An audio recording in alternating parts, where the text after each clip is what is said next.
everybody, it's Cyrano from the GrogHeads, and I wanted to do something that I've never done before and probably never will do again, namely an unboxing video.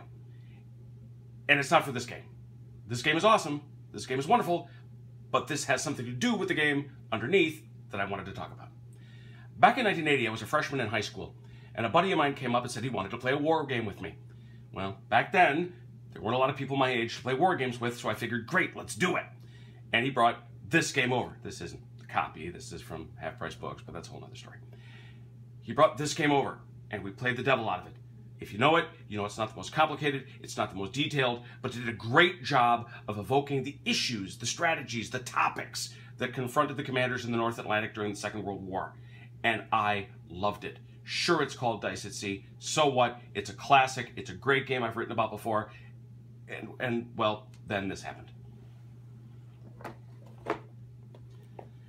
The folks at Compass Games came out with Sovereign of the Seas. This right here is a game that says on the back, right there, that it is inspired by War at Sea, except it's set in the Great Age of Sail. And that right there, folks, is two great tastes that taste great together, and something that I very much wanted to get into. I found out about this when I was down at Origins. I was upset that nobody there told me. Those people were supposed to be my friends. And so when as soon as I could, frankly, I ordered this, and it arrived today. So I wanted to spend a little while cracking open the shrink. Here we go. I'm going to do this because apparently it's a thing on the internet to do this, and I'm doing it. I'm taking the shrink off. That's really expensive. Oh, and now the game has less value. I'm broken. All right, so now I'm going to take it, and we're going to open it, and we're going to see what's inside. This is like Christmas. All right, we have a catalog. There it is from our friends at Compass. Richard Borg is yet doing another Commands and Colors game. That's actually a good thing by my lights. We have two diminutive six-sided die, slightly different colors. All right. That may be a thing, I don't know. We have here the rules and scenarios. And you know, folks, as you take a look at this, I'll just make a generalized observation.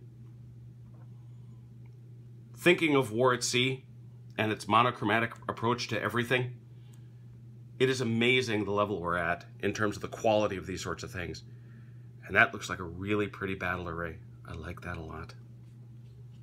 I'll just keep flipping through this creature. Looks like we have a nice flow chart for how battle's supposed to work. Note I say supposed to. And there, as promised, are the scenarios. By the way, that right there, that's the Temeraire. It says so on the box. Really pretty ship and a really lovely painting for the front. Big points there. All right, what's next? What else do we have? We have here, oh, player aid card, always a good thing.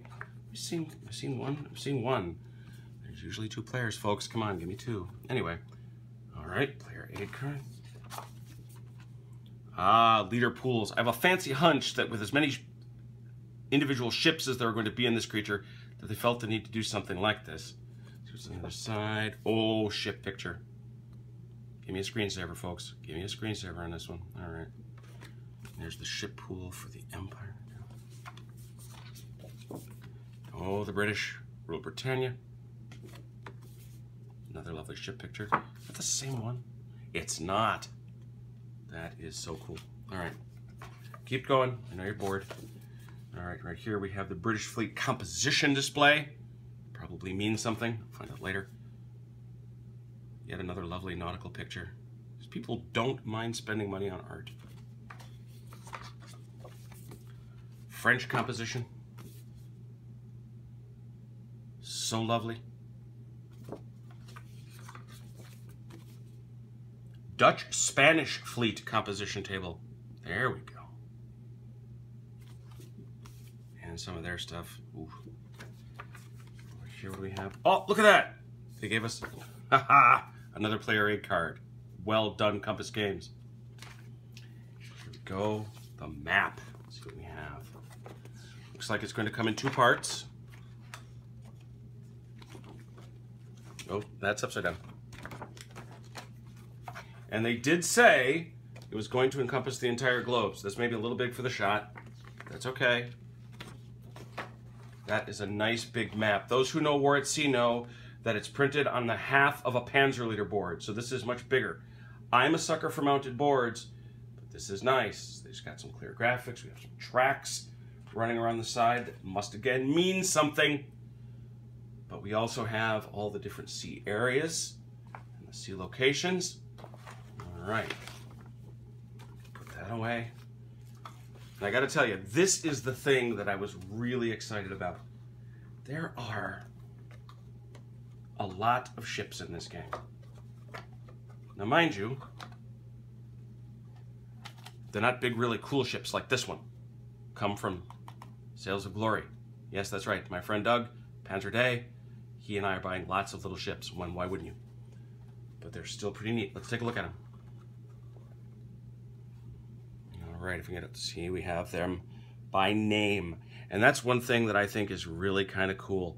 We're getting individual named ships. There's something really neat, and it was always part of the fun of War at Sea to imagine that it was the Bismarck or the Prince Eugen or the other ships that were sailing around the North Atlantic and into the Med and having the fight. Even the Italian ships were fun to fool around with. And it was always more fun to say we're attacking the Prince Eugen rather than anonymous German ship A. So that is pretty cool stuff right there. So as we got, looks like we're gonna have some more ships. Don't know how these are gonna punch out, Vance. We're gonna have to find out. Have to see if we have to counterclip these. I don't know. They look rather nice. Okay, whole another ship counter sheet. And another lovely counter sheet. Oh, I like these little models. What else do we have? Then we have a series of status markers.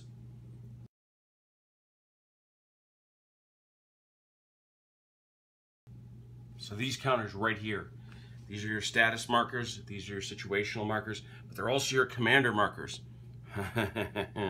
Nelson right there, and Collingwood and Barclay and a whole bunch of others. So that's nice to know that they're coming along for the ride. Obviously, just given all these statuses and given the number of ships and given the complexity of the map and the rules, we're not talking about anything like strict War at Sea, but I don't know as I expected that. Some sort of an evolution, and that's exciting all by itself. And then we have damage markers, as we might well expect. All of them nicely done in appropriately partisan colors. And that takes us to the bottom of the box.